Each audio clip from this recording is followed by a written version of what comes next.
প্রিয় দর্শক, আসসালামু আলাইকুম।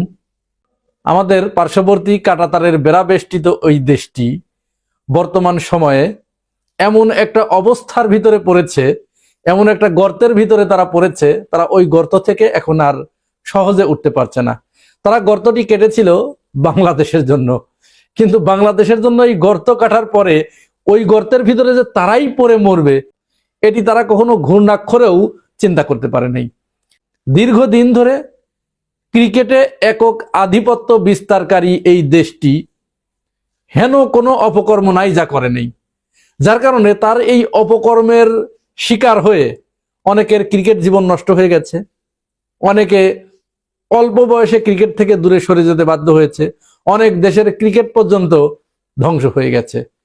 তো এই সমস্ত রাগ ক্ষোভ প্রত্যেকটা দেশের আছে না? প্রত্যেকেরই আছে।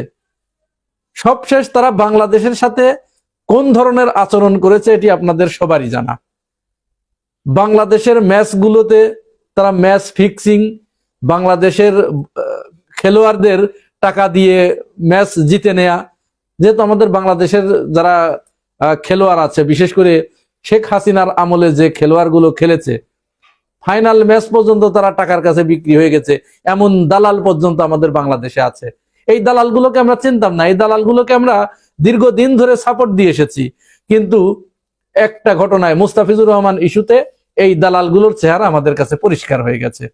শুরুটা হয়েছে মুস্তাফিজুর রহমানকে নিয়ে।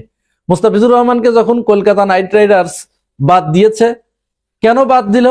এই বাদ দেওয়ার আবার একটা কাহিনী আছে। দীর্ঘদিন ধরে সে দেশের উগ্র সাম্প্রদায়িক গোষ্ঠী তারা বাংলাদেশকে নিয়ে প্রচন্ড উস্কানি এবং সাম্প্রদায়িকতার বিষ বাষ্প ছড়াতে ছড়াতে তারা এমন পর্যায়ে নিয়ে গেছে যে তারা সেইটাকে খেলায় পর্যন্ত নিয়ে গেছে।